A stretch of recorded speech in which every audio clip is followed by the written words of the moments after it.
हम चाहते हैं माननीय न्यायालय ने जो आदेश दिए हैं उस आदेश के तहत तुरंत सभी आरोपी के ऊपर कार्रवाई हो, सबको अरेस्ट किया जाए।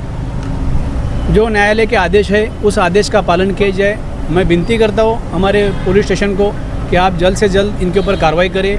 मैं ऐसी आशा रखता हूँ। और इसके साथ में सेम इसी डेवलपर ने नितिन गावकर, विद्या गावकर, उनकी कंपनी है संध्या सिटीज, उस कंपनी ने बाजू की सोसाइटी जो ली है अरेंद्र प्रभु, उनके साथ में बड़ा फ्रॉड किया है। सब सीनियर सिटीजन है, आप चाहिए तो उनकी तरफ कैमरा मार सकते हो। सभी को परेशान किया है और सभी को गाली दे के ऐसी गंदी गाली देते सर जो हम कैमरे में बोल नहीं सकते, ऐसे धमकी देते हैं और वो धमकियों में सबको डरा के रखा है। कौन है, क्या नाम है उनके? नितिन गावकर, विद्या गावकर, संध्या सिटीज डेवलपर। सर क्या कहना चाहेंगे, किस तरीके का अन्याय इनके साथ हुआ था और कैसे आखिर इन्हें न्याय मिला?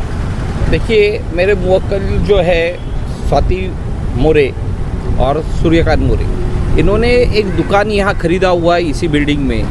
तो ये जो दुकान ख़रीदा है तो उसका जब ये सोसाइटी का पुनर्विकास हुआ, सेल्फ रीडेवलपमेंट के लिए जब ये सोसाइटी गई तब इनके साथ एक एग्रीमेंट हुआ था। और इस एग्रीमेंट के तहत ये ऐसा दोनों पार्टी में डिसाइड हुआ, दोनों पार्टी यानी मेरे मुवक्किल, मेरे अशील और ये सोसाइटी, तो इन्होंने ऐसा डिसाइड कर लिया था कि इनको ज़्यादा FSI जो है मिलेगा, ज़्यादा जगह मिलेगी 112 स्क्वायर फीट की।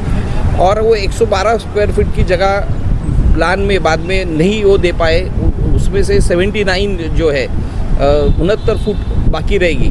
तब ये दोनों पार्टी में ये डिसाइड हुआ था या तो ये 69 स्क्वायर फीट का उनको 20,000 रुपये स्क्वायर फीट पर स्क्वायर फीट के हिसाब से या तो इनको पैसा देके इनका क्लेम खारिज किया जाएगा, या फिर इनको जो ऊपर जो दुकान बनेगा उसमें जो एरिया रहेगा तो उसमें से 79 स्क्वायर फीट कट करके जो बाकी रहेगा उसका पैसा ये देंगे। यानी ये पैसा देंगे और उनको ऊपर का दुकान उनको खरीद सकते हैं, या फिर इनको 79 स्क्वायर फीट का पैसा देके तब का बाज़ार भाव जो 20,000 स्क्वायर रुपये पर फुट था उसके हिसाब से इनको पैसा देके बाजू में हटाया जाएगा। लेकिन वो दोनों बातें नहीं हुई। ये बार बार सोसाइटी के संपर्क में रहे कि मुझे ये ऊपर का जो है गाला खरीदना है, क्योंकि नीचे का मेरा है, अगर ऊपर का मेरे को मिलता है तो मेरे को कमर्शियल एडवांटेज मिलेगा। लेकिन उनको ना वो गाला दिया गया, खरीदने के लिए उनको मौका दिया गया, ना उनको पैसे दिए गए। तो इस तरह से पहली उनकी शुरुआत जो है चीटिंग से हो गई, इनका ब्रीच ऑफ ट्रस्ट हो गया। जो इन्होंने जो तय किया था, जो इनके PAAA में है वैसे कि इनको 79 स्क्वायर फीट का उनको या तो पैसा दिया जाएगा या तो इनको खरीदने का मौका दिया जाएगा, लेकिन ऐसा कुछ हुआ नहीं। और बाद में इनको पता चला कि कोई और आदमी ने ये जगह सोसाइटी ने उनको बेच दी। अब जब तक इनका क्लेम नहीं हटेगा तब तक दूसरा कोई यहाँ कैसे आ सकता है? तो यहाँ से इनकी चीटिंग को शुरुआत हो गई। जब इन्होंने कोशिश की, सोसाइटी से बात की, इन्होंने पुलिस स्टेशन में गए, ये DCP साहब के पास गए कि मेरे ऊपर अन्याय हो रहा है, तब तक इनके ऊपर लिटिगेशन चालू हो गया। उनको ऊपर का गाला तो बाजू में रह गया, नीचे के गाले पे ही इनके ऊपर लिटिगेशन चालू हो गया कि मेंबरशिप नहीं इनको मिलेगी, इनको कागजात के लिए इनको तरसाया गया, इनको मेंबरशिप के लिए अभी तक तरसाया गया, नीचे के दुकान के भी अभी मेंबरशिप नहीं इनको मिल रही है। तो तब तक इनके और जिसने गाला खरीदा उनमें भी लिटिगेशन शुरू हो गया। हमारा ऐसा कहना, ये लिटिगेशन जो है झूठ है। हमें हमारे क्लेम से दूर रखने के लिए ये जो इनमें लिटिगेशन दोनों पार्टी में चालू होगी, वो सिविल कोर्ट में सूट पेंडिंग है। फिर जो दोनों पार्टियां वहाँ झगड़ रही है, अगर समझो सोसाइटी ने उनको वाकई में बेचा है तो फिर सोसाइटी उनके साथ क्यों ये खेल खेल रही है? तो ये सारा मामला जो है ये हम उसको सूडो फाइटिंग बोल रहे हैं कि ये झूठ मूठ की लड़ाई है। और ये झूठ मूठ की लड़ाई इसलिए कि हमें हमारे अधिकार से वंचित रखने के लिए ये लड़ाई लड़ी जा रही है, ताकि हम ये सब कुछ ना मिले। इसके लिए हमने सारे फोरम जो है, सारे लीगल फोरम के ऊपर हमने कोशिश की हमें न्याय मिले।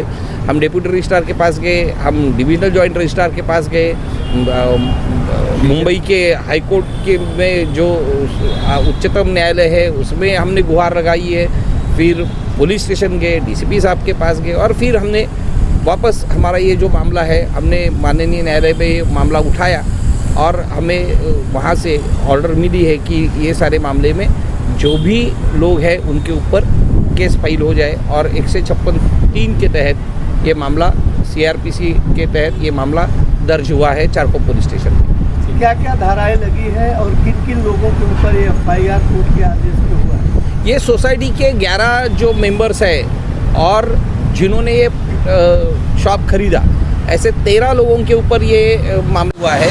और वो धारा ये है कि एक तो फोर्जरी है, उसमें चीटिंग है और ब्रीच ऑफ ट्रस्ट है। 406, 420, 465, 467 ये इस तरह की लगी है और भी धाराएं हैं। और ये पुलिस अभी उसके ऊपर FIR दर्ज हुआ है और मामला अभी पुलिस स्टेशन में इन्वेस्टिगेशन के लिए ये काम चालू हुआ है। हमारा तो यही है कि जो हमारा 79 स्क्वायर फुट जो एडिशनल था, तो उसमें हमने जब ये दुकान खरीदने की हमने कोशिश की, जब हमने सोसाइटी से हमने गुहार लगाई कि हमको ये दुकान जो है ऊपर का हमको खरीदना है, तो हमको खरीदने के लिए मौका मिलना चाहिए, क्योंकि ये हमारा पहला क्लेम है। हमारा वही अभी तक 79 स्क्वायर फीट का मामला जो है वो एडमिटेड फैक्ट है, वो तो अभी है रिकॉर्ड पे। तो हमको ये गाला खरीदने के लिए हमको मौका मिले, लेकिन हमको मौका ही नहीं दिया जा रहा है। और जबकि कोई और को इंटरेस्ट जो है थर्ड पार्टी इंटरेस्ट क्रिएट किया गया। थर्ड पार्टी क्यों किया गया, ये क्या इसमें थर्ड पार्टी का क्या इंटरेस्ट है, थर्ड पार्टी को क्यों इसमें लाया गया, अगर लाया है तो क्यों लाया गया, ये सारा मामला इन्वेस्टिगेशन का है। वो चारकोप पुलिस स्टेशन उसका इन्वेस्टिगेशन